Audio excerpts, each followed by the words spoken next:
So this was a brief introduction of what we plan to arrange, and also all of you would have received the prospectus, which summarizes exactly the same thing.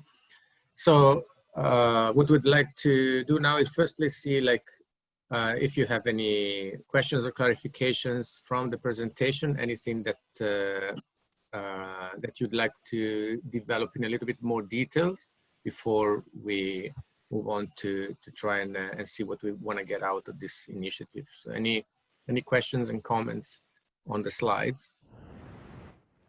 Yes, Stefano, I've got a question.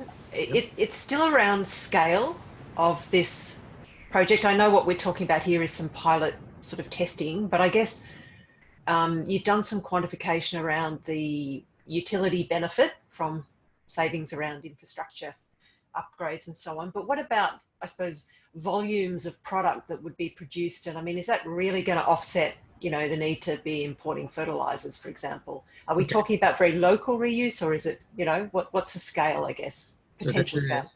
That's a very good question, and it really depends on how much of this urine we'll be able to access. So more than likely, initially, so what we will get out of this 5-year project is that we enable urine diversion and distributed or decentralized treatment and production of fertilizer. But this will be done at the scale of a few percent, probably, of catchment, which is what we can initially expect. There will be a few buildings, a few precincts, perhaps, offices, airports, shopping centers that will be enabled to harvest the urine. This will be a few percent of the total population. This will be still sufficient to make the big dent into the need for investing in new infrastructure from the wastewater treatment point of view. However, this will be a very small fraction of the fertilizer need. So if we take the whole urine of the whole country, we will be able to probably only cover 20% of nitrogen fertilizer. So that means that, well, there's some efficiencies that need to improve at agriculture level, but I'll just hand over to Dina, perhaps to discuss from the end user point of view. However, at best, it will be helpful, but it will not enable a full independence from imports, at least in the initial phases of it. Mm. Yeah, Nicola, I think that as I didn't see the prospectus go out, but I think you've received the prospectus. It's about calculating the costs and benefits across the value chain. So what does that mean if we calculate from 1 or 2 or 3 trials, and we're suggesting 3 trials across states? How can you extrapolate from that to be able to calculate what the differences in cost for fertilizers, the price point for fertilizers that will be acceptable and preferable for farmers? There's all those sort of research components that need to be done before we say, okay, is it going to influence the cost of fertilizers coming and the greenhouse gas emissions? Brent, you might have some additional comments to make on that, but yeah, look, the only thing I would say is that we know that expenditure on fertilizers is the biggest proportion of variable costs in agricultural production. Mm-hmm. So farmers spend a lot of money on them. They're always looking to try and save money on them. They do.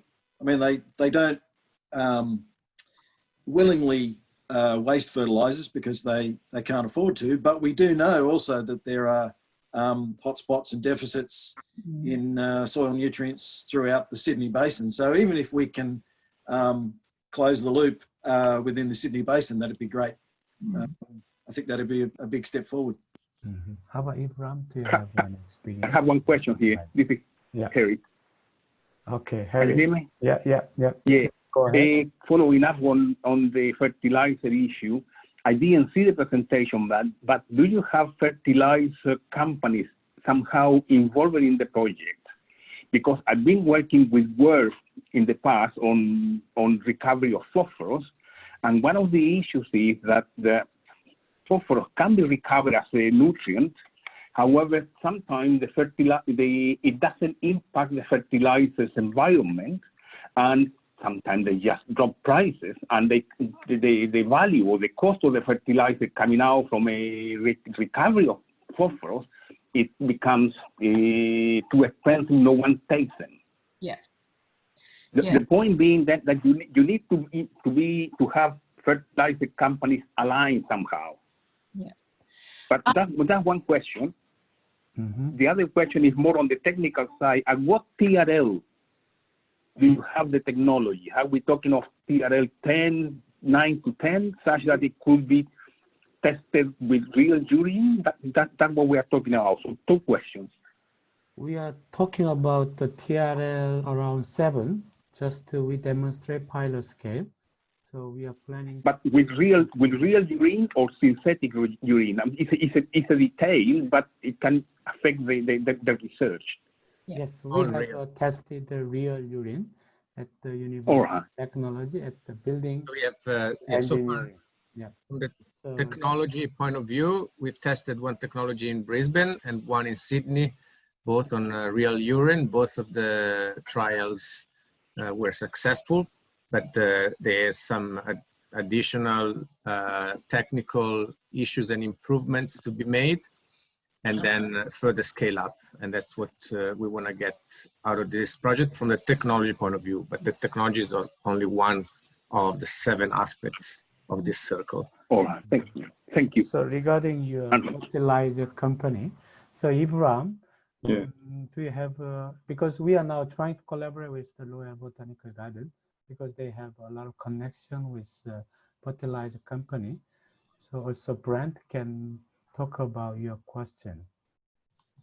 Yeah, it's the work we've done previously with use of compost in agriculture. We have worked with a couple of fertilizer companies within the Sydney Basin. Ace Olson is one that comes to mind. Incitec Pivot, which of course that's the biggest company in Australia, is very difficult to engage with on this sort of stuff, and we've tried for a long time to get them interested in recycled phosphorus. But there are certainly smaller companies that don't necessarily see themselves as selling fertilizers. They see themselves as selling services into agriculture. They're more interested in it because they're much more flexible around advice and getting farmers to match fertilizer supply with crop demand. And they're much more open to the idea of sustainability and the circular economy. So there are companies out there, but they're nowhere near as big as Incitec Pivot, but they're certainly locally important. I think Brent is right. Like we will need to look for somebody who can do the marketing and then the sale of the product, because we already have the fertilizer. If you go and ask a fertilizer company, they just have their own processes, extracting resources and transforming these resources into fertilizer. I don't think they'll be too interested in, doing that, except the point that, you're just recycling phosphorus because, the natural resources of phosphorus are declining every day. And that's the main point of recycling urine, maybe. But yeah, the people who do the marketing, like Ace Olson, Fernland agencies, there's heaps of overseas companies like ICL. There's so many fertilizer companies that can, maybe adopt the technology in the future and then put more money into make it more efficient. There are also some international, in Europe, there are a couple of companies that specialize in biofertilizers. They don't operate in Australia, but there's people to say that if they had a supply of material, that they wouldn't open up. Yeah. So. Yeah, it's cheaper for them to get something which is really, already researched, and then they have the process ready for just manufacturing the product. I just wonder that. Oh, sorry, Jason. You go. I guess this was in line with that question. Stefan, I thought there was some numbers that we'd put together around transportation and the diminishing return based on, you know, sort of how far you go from source. Yeah. And I thought the other opportunity here was more community use of fertilizers, sort of that, I guess, centralized use. Jason is So right. maybe comment on that.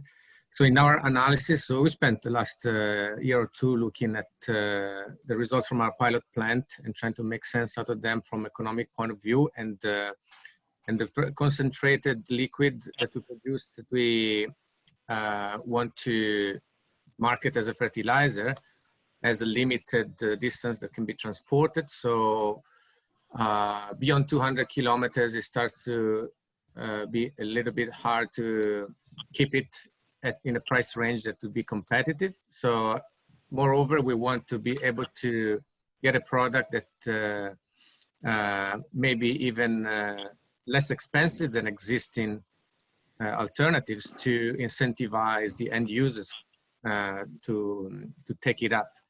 So these are key elements, and together with the fact, linking back to Nicola's question, that the production will not be able to replace existing fertilizers anytime soon. And so we might be bound, maybe for even 10, 20 years, if this is successful, to a niche which would be located around cities.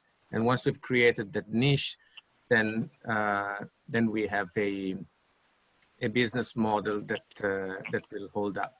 So it's important to engage with the right partners in consideration of the distance, of the price, and on the quantity that we can expect to produce in a best case scenario. And so we looked at urban and peri-urban systems, and there's plenty of opportunity there to absorb what we'll be producing. So for the so this is up for debate, but with the work we've done with urban utilities, success would have been being able to completely sell what we produce. So whereas failure is, you know, producing fertilizer, but there's no market for it. And that's why we're not so concerned about the fact we will not be able to overwhelm the market, but it's more the other way around. Even if we produce a tiny bit. I don't think you will ever be able to overwhelm the market. Yeah. And perhaps another avenue is to look at things like Bunnings. They might be able to sell things like this. They sell fertilizer products and little compost things in a smaller scale, but it will be an outlet for the fertilizer you will be producing in a smaller scale. You will never be able to compete with the big fertilizer companies, which can drop prices at any time and take the market with them. Well, that's correct. However, we have aimed at the price of bulk nitrogen for what we produce. So basically making no profit, almost no profit, just be able to put it out there at the price that is there for bulk fertilizer.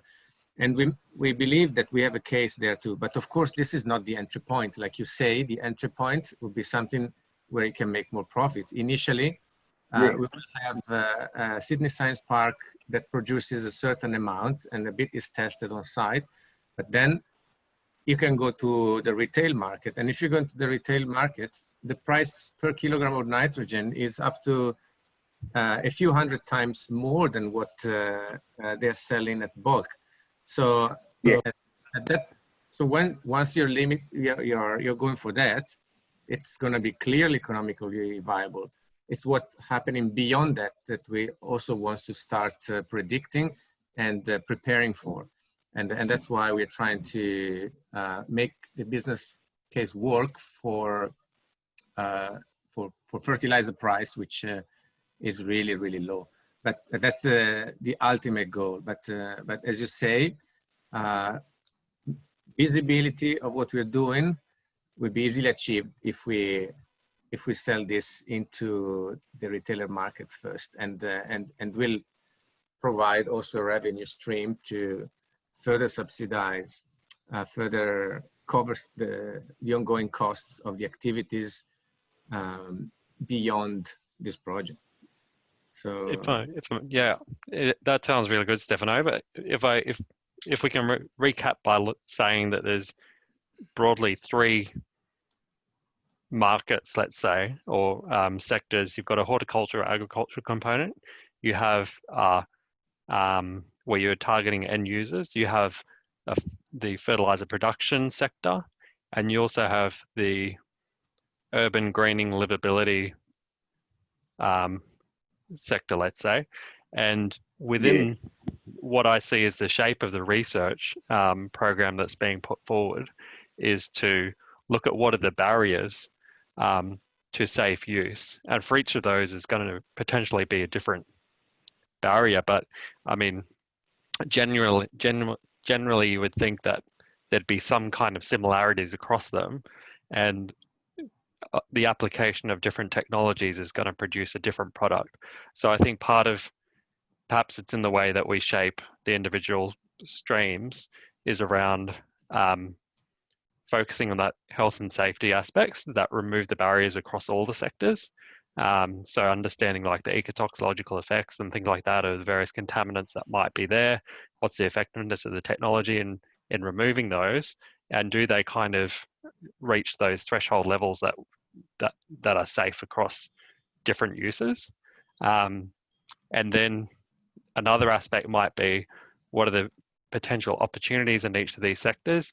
In the urban livability, there's potentially, and because I have a bit of a spatial background in kind of the work that I've done, is perhaps the use of spatial tools to look at those supply and demand hotspots within the regional area, and begin to shape what does that picture look like in each of our capital centres, for example. I know that I'm pretty sure ISF has done a bit of work in that around phosphorus, I think, in Sydney. Yeah. So there's multiple dimensions in here that we could look at, and perhaps there's a spatial tool or something else that you could look at that identifies, okay, how can we match the supply with the demand?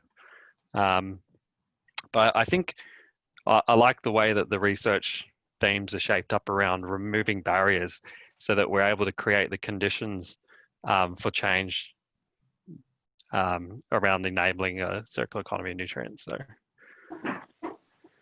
how about Simon?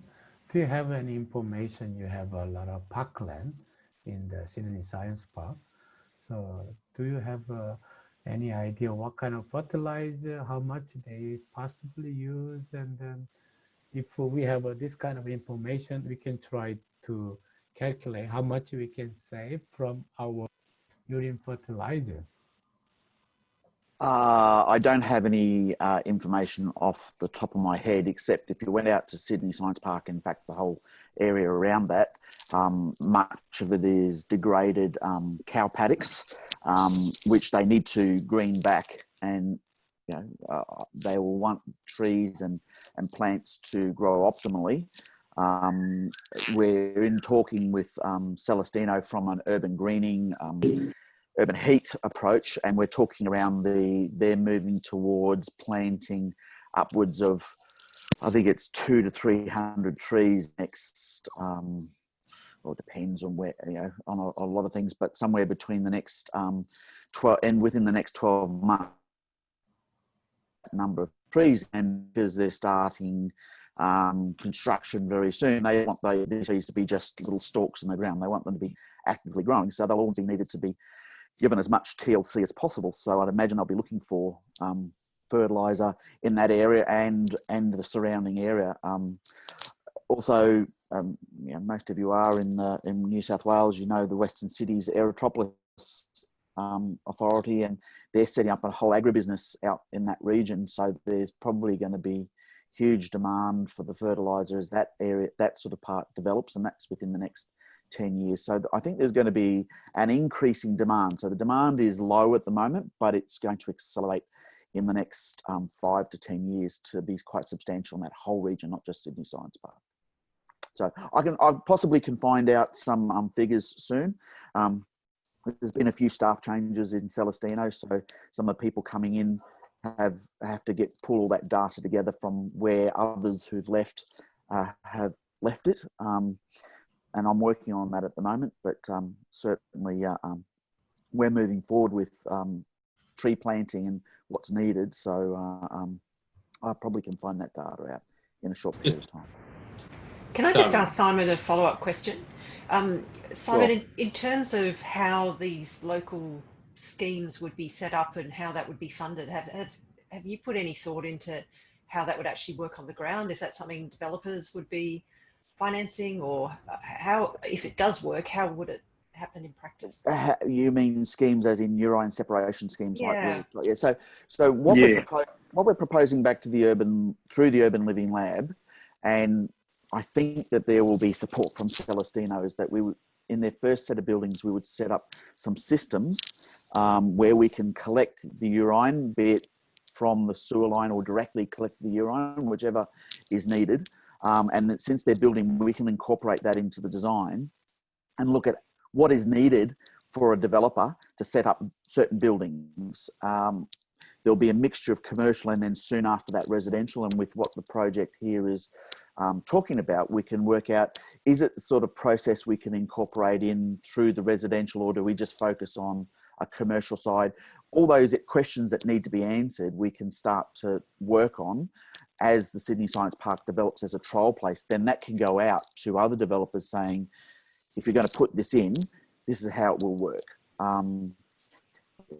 You're doing it. What is the size of the decentralisation that we're talking about? Are we talking on a building scale? Are we talking on a suburban scale? Are we talking on a development scale? Sort of process. Are we sewer mining? Or do we have to have something else? Those sorts of questions will be asked, and we need to answer them. And I think that's where we've got the opportunity through the Urban Living Lab and Sydney Science Park to test out some of those questions. Just a note. Jason? Just a note there. I guess we had consulted with Southbank Parklands, which is the Brisbane City manager of all the parklands around our city, who are interested to potentially be a partner in this as well. And we looked at sizing up, didn't we, Stefano? The size of a pilot trial and the contribution it would make to their fertiliser use across their parks. Do you remember? Or at least if we don't have the numbers now, we could probably provide a bit of an indication there around that, the usability of the fertiliser and the amount that we produce. Well, I don't remember exactly, but they were talking just about Roma Street Parkland, and I remember that the amount was really trivial, that would have been easily covered by converting one of their toilets to diversion and producing fertilizer on site. So the idea was basically to have a showcase site there where we get further data around the technology, around the fertilizer, and do on-site testing. So now this also brings in the other question, because Sydney Science Park is setting up to become the main site for this project, but there may be other satellite sites, and so we will need to work out what we're doing at every site, but there will be multiple research questions that will generate individual projects within those themes. So that's something that it might be for later, but I just wanted to flag there may be satellite sites where different things are tested, and whether that is the preference, or if we want to centralize everything into Sydney Science Park. And then the question is how we deal with our other local partners that are more linked to the local environment, such as Brisbane City Parkland, that whose interests are really just around Brisbane. Any thoughts? I just have a quick question in regards to Stefan's comment before around the 200-kilometre radius model, and I think it aligns a bit to the nodes that Audi's built a very successful model of only distributing within a 400-kilometre range. So I think if it's only a 200-kilometre range, but you can get the viability model right through sort of little hubs, then there's lots of councils that are amalgamating at the moment resources to do things more centrally if they fit in that zone. So I don't know if that then plays to whether you have nodes through the ARC transformation hub that sort of demonstrate that sort of small scale distribution model, but that's just... Yeah, that's a good idea. I mean, nodes could be set up based on interest from the partners to then take this further and establish a local circular economy, which would not be feasible if everything is centralized in one site, because then you would have to translate everything onto another site later on, which is more difficult. So the reason for nodes could be establishing local circular economies around the unique nature that the treatment systems have in individual towns or cities, and the individual unique needs for particular fertilizers that there are around what products are grown in those surroundings, or what sorts of agriculture or horticulture or hydroponics that are thriving in different areas. So this could be one reason for having separate nodes. But the other one could be also technology based. So if urban utilities wanted to push U-Gold locally, because that's what has been done, and then this will be forming a project under the technology team, and then the IP will be managed project-wise. It's not a whole initiative. Every project can have its own IP arrangement, so that could be another reason for different nodes. However, you know, there's going to be big questions and small questions, and we will have to work out what can be tested centralized for the benefit of all nodes, and what will need to be kept separate. I have a technical question following Nicola's question earlier. I'm trying to get clear in my mind how this will work.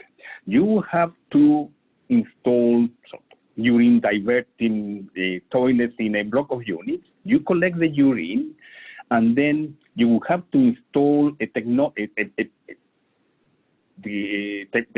technical plant or the plant in that location to generate to produce the fertilizers, or you have to transport the urine to a centralized location where you would treat it. If I may answer, we have looked at both options in the modeling. Yes. And from a pure economic point of view, it was more attractive to treat on site and then transport the fertilizer only, more concentrated, rather than transporting the urine.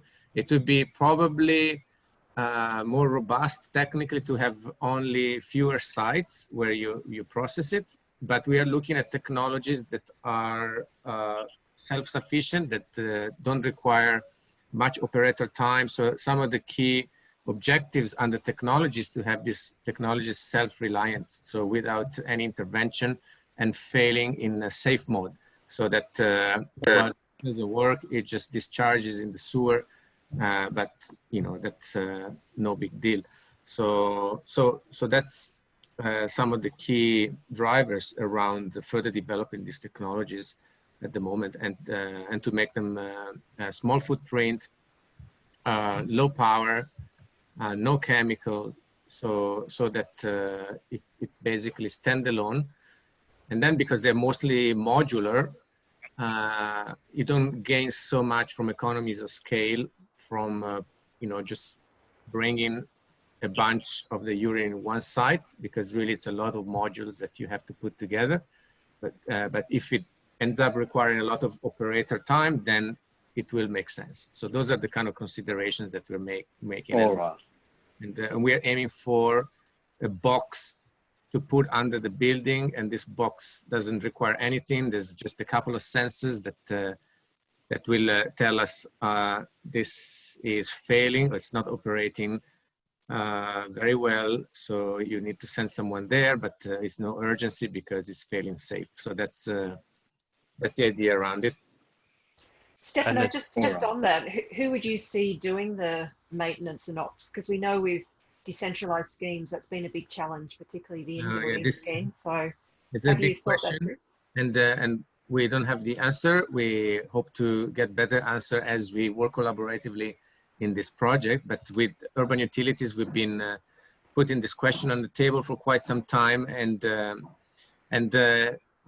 we didn't quite finalize the answer, but I think that there will have to be a new entity created to own and be responsible for these. And basically the utility, this is just a model, but the utility would basically pay some money because of the nitrogen that they're taking away from them. Yeah. And then this entity manages, runs, and sells the fertilizer, or sells this processed urine, which can be converted to fertilizer. So it could be a new business, could be a subsidiary of the utility, it could be a whole new business, or it could be a large, major international technology and logistics company that wants to do that. And that's also going to determine who are we going to invite as key partners beyond utilities, agribusiness, and developers on this, because and that's a question I would like also to present to everyone here. What are the additional needs for partnerships to actually fill this gap? So we have 2 minutes left. Yeah? So great questions. Just a practical one, perhaps to Simon, Stefano, and well, put it towards a broader group around the development of the science park. Simon, I believe we discussed a few months back about the timeframes for designing, developing these new buildings. How does that marry up with the timeframe for the ARC linkage, the ARC transformation project, in terms of being able to provide what is needed for the project if they're around the timing? So what do you need and when do you need it to be able to put in the infrastructure, or at least design the infrastructure in the future buildings with consideration to the timing of the ARC project? Okay, so to step back, so the process from here, and just to make it absolutely clear, is that through the Urban Living Lab, this is being put up as an expression of interest to the board, which meets next month. And it will go forward or not based on the approval of the board. Now, I am seeing no reason why the board would not say to it, because it ticks all the boxes for the Urban Living Lab in around the fact that it's innovation, it fits in with the circular economy type process that we want to do. It also creates collaboration and links to other existing projects around soil reconditioning, urban heat, the water circular economy. It has, apart from me thinking it's a good idea, which without being overbearing and sounding egotistical, that's got a bit of a big bonus for it. But also Celestino, the owners of Sydney Science Park, have an additional collaboration with UTS. TIC is collaborating with Sydney Water. TIC, so it fits, and it also is wanting to be a driver of what happens in Western Sydney. TIC. So I'm expecting there's probably a 99.99% chance that the EOI will get approved by the board next month. I'll come back to you, Sean, in the next couple of days so we can get that finalised, and so I can get it up into the board papers, which I'm writing at the moment. From there, we would develop the ARC project. So it's a good timing for that, because it gives us enough time to get the Sydney Science Park involvement into the ARC process and all signed off, which is always, as you know, those things take time, not just within the university, but with all the partners. So that makes me feel better. We had another project proposal that's sitting up for a CRCP that nearly didn't make it because they left it to the 11th hour and 59th minute to get signatures, and that was really difficult with all the coronavirus parts. That said, it's also good timing for the process in the construction, because Celestino are in the process of designing their first set of commercial buildings and actively designing the commercial buildings and the first set of residential townhouse style apartment buildings, which will go in that first stage 1 development. So they're actively in the stage of initial design concepts at the moment. So we're able to actually get in and have the input into the design stage of what we would want for this project to have ability to study on whatever buildings. They're working at the moment for the first commercial buildings to be ready for occupation sometime in the first quarter to first half of 2022. So we've got a bit of time. We're not going to be rushed. So the fact that the ARC, I'm not familiar how long this ARC process will go, but with the idea that it'll be into sometime in 2021. And then we've got the setup. I think it's actually ideal timing for us to get everything moving forward in the process. So I'm feeling pretty comfortable with it all at the moment, with the way, unless somebody tells me otherwise. Year, from submission to start up, maybe even a year and a half, considering the number of partners. So, so submission and 2020, and this will be announced mid 2021. Signatures we start in 2022. So that fits absolutely, almost perfectly with the development schedule for Sydney Science Park. Just to clarify, the ARC is saying that they wouldn't announce the outcomes for these ITRPs till third quarter 2021. So that probably gives you a bit of breathing room as well. Yeah, and that will be it's a question that Celestino have already come back about. You know, how does this fit in? You know, because they're starting construction next year. The building won't be ready for being occupied until before this time 2022. How does this impact this project? And actually it's a perfect fit. So that will be a good another tick, I think, for this whole project. We're not rushing it, we're bringing it in, and we can actually, like I said, part of the whole process of the Urban Living Labs is it's not just focused on individual projects, but it's also got a strong focus on how the outcomes of different projects all come together and influence each other. So through Sydney Water, we have one on soil reconditioning and water recycling. With there's things around the urban cycle that we're working on or trying to work on. There's projects existing and developing on urban greening. There's a big push for getting technology engaged in the buildings that they're going to be constructing. So it all fits very, very nicely together. So I think this is going to walk through the process, but there is a process we need to get through. So just so people know, it's not absolutely 100% guaranteed at the moment. I think it's extraordinarily low that it won't get through, but just making sure that everybody's aware that this is a process still moving forward. We'll keep going, assuming it will go through, and if it doesn't, then we will discuss with Mr. Business.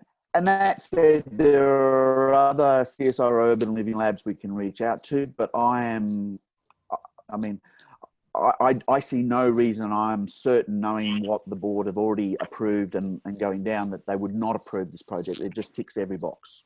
So I'm very, very confident it'll go ahead. But there's a one caveat that it still needs the approval.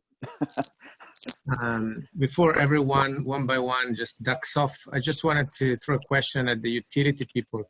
In the view of reaching critical mass for this project, what's your view on extending this to other utilities around the country? And is it going to dilute or divert attention, or there's any benefits? Is it desirable or not?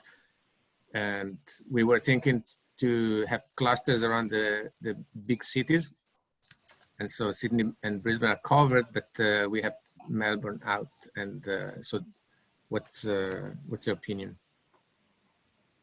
My opinion is that it's probably around obtaining other partners is the first thing to do. Mindful that if we have too many big utilities on, they can sometimes become utility laden in some ways, and I think it's probably beyond utility in some spaces. The benefits we're looking at. So I'd be cautious about having too many big utilities involved.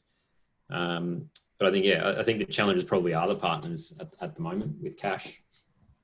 Yeah, I'd support that, Jason. Because like you say, this is about a demonstration sort of project. If we're doing this in two, fairly high profile type locations, that probably is a pretty good trial from a utility perspective. But as Jason said, it's getting those other partners in, particularly some of those other end users, toilet manufacturers, fertilizer manufacturers. I think it's probably getting, more of those diverse sort of partners than potentially more utilities. It wouldn't be so difficult. It wouldn't be so difficult to unify the utilities because it is in their interest to remove nitrogen from any plant where they have secondary treatment. So. Yeah, that's right, Harry. And I mean, there's no, as I say, there could be interest, but it's just, it's how many partners you sort of, I suppose, need to be able to demonstrate this works. For me, I think what we've got on the table is probably, to me, it's an amazing opportunity. And I think with the way that things have developed, we've got something that we could take, and it's more about, this is what we've got on, this is the opportunity that we have in this window to be able to get a really good demonstration up. We're not necessarily asking for another trial. We're just going, is this something you would support? Is this something that you're interested? Because we need financial support. Is it something you would support? That's probably more the offer rather than, do you have a place to do something? It's more, would you support this significant trial in this avenue? So we keep it to 2 trials sites, and then if others are interested, they're welcome, but we're not going to create a large number of trial sites. There can be lab work happening in there, but, and so that we're talking about the whole package from toilet to field trial happening. The driver for the utilities is to remove nitrogen from the inlet wastewater. That won't happen. And I think no installation would be in any plant. It would be always in another way in the science park and that type of thing. The other part, Harry, is around how we interact with developers and create incentives for different sectors to take it up. If we can demonstrate a benefit in that and do the research, and I think there's a key component is identifying the regulatory frameworks. To me, that's also about how do the utilities interact with the developers, what incentives are there for the utilities also to take this up. And those kinds of things. And I think having this demonstration allows us to understand what those benefits are across the value chain for the different entities that they might want to support from that perspective. And I think having 2 big utilities on board already is a pretty strong argument for other partners that there's interest from utilities party. So I think it's framing up well. One point I meant to ask is, good health have to be involved somehow. We are dealing here with a waste material where the final fertilizer might have to comply with some health guidelines of some sort, microbiological contamination, that type of thing. Just a question. I'm not sure if it's relevant to... Essential, this question.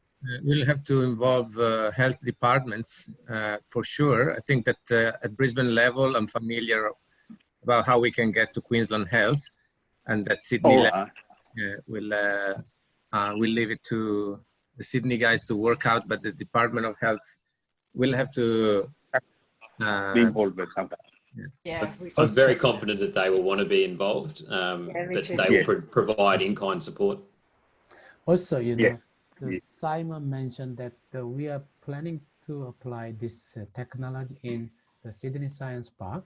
So whatever we produce fertilizer can be utilized in the parkland inside the Sydney Science Park. So that could be the incentive. We can just utilize initially for the demonstration, and then in the government has, so we can negotiate to get approval of this fertilizer for the more safety concerns. But Simon, you mentioned that we can utilize this fertilizer within the park, right? I think that there'll be, we can, whatever is produced as part of the trial at Sydney Science Park will be easily sucked up and pardon the pun, and used just in the tree planting at Sydney Science Park alone while we're testing it. And because that will be expanding out, it can be applied very easily with limited community exposure. There's easy ways to do that. A number of us have dealt with water recycling schemes and risk assessments and stuff over time. So I think that's one we can easily cover and answer any health concerns. And should we need to do any microbial testing, I mean, that's my bread and butter, so I can do that with my eyes closed if necessary. So yeah, that's it. Right. I think that's an easy one to cover. Concerns are, so yeah. I think locally if we're doing a trial, we'd probably need to. There's an opportunity to include both the health department and the environment and science department as well. Yeah. And I've dealt with all of them in numerous things, health and I'm at the Ecoscience precinct, so right with Des right there, so it's an easy one for me. And I've dealt with a number of people from New South Wales as well, so over time, so yeah, I think we can answer that one pretty easily. Any other questions? Is there any partners that you wouldn't want to have on board, like in terms of technology or in terms of developers? Just thinking relationships. Maybe you don't have to mention here, but if there is some company that we could invite, and then you might have some ongoing conflict with, then we don't want to get into that situation. So just let us know. Yeah. So I have one final question. Yeah. We have here a technology TRL 627, which has been tested with real urine. Where is the research component? Because I'm looking at the web page of the ARC, and it says the Industrial Transformation Research Hub is doing collaborative research. Where is the research here? Is scaling up the technology, or I'm not sure. Yeah. So I can take part of this and I mentioned that we identified some area where the technology can be improved. It can work as it is today, but it's gonna keep improving. So we may call that R&D, and that is still under the research component. But at the same time, we also don't want to close down to try new technologies that are not the two main ones being tested here. So for these two, we are going ahead at scale up, at higher scale, larger scale, but we might want to be trying in the lab a few variations also in the view of optimizing the fertilizer composition. At the moment, we're just making whatever comes out of that system, but maybe we get feedback from the fertilizer people, the end users saying we want something different. So we'll need to change and re-optimize these technologies to deliver what is the best product for them, which at the moment, we didn't have that link. So this will have to be factored in. Apologies, everyone. I've actually got to head off, but you'll be in touch, or you'll obviously let us know how the EOI progresses. Yes. Yep. So we will, organize the meeting and action for the next meeting. Right. So we will also invite the fertilizer company and then some of the other industry partner next time, so we can have a further discussion. Also, Harry, we will send you our prospectus. So already we mentioned Yes, about please. the detailed deliverables, so we can have a Yes, please. component we can generate. Also, we need your input to put the research component so we can initiate and discuss to develop our proposal in the future. All right. Thank you. Thanks, no Sean. problem. That was a really Thank good you. discussion. Thank you. Thank you. Everyone. Everybody, and Bye. Gotta go as well. Thank we you. will keep Thanks, you guys. updated in the email. Thank you. Thanks, everyone. Bye-bye. Okay, I'll be in touch, Sean. Thank you, Simon. Thank you. I will send the email to you. Okay, bye. Thank you. Bye. Bye. Bye. Thanks. So everything looks okay, right? So we have to follow a lot of agenda, you know. Yeah, so you got the recording, so you can Yes, I have. keep that recording and then type can up send the key elements from the meeting. Mhm. I think these partners are really seriously on board, and they're really strongly motivated. It's just how do we get from here to a hub? Because if both utilities put in 250, then we are 500,000. We're still miles away from where we need to be. So I've got a contact through Melbourne with Suez, and I will follow up, but only in 2 weeks' time. They said so. I'll try to create that link, because that's the one that could bring in substantial cash if they were interested. Yeah. Please let us know if you contact Suez, because we're working with Suez and Cleanaway as well. So if you can't get them through your contacts, we'll follow up through ISF. Okay, well, it might be quicker because, well, I have a contact who was really high up in Suez, so he might really be able to get things moving, but I have to wait for 2 weeks for some reason because of the busy schedule. Right. And okay, I'll leave it to you, but if you can't in 2 weeks, let us know.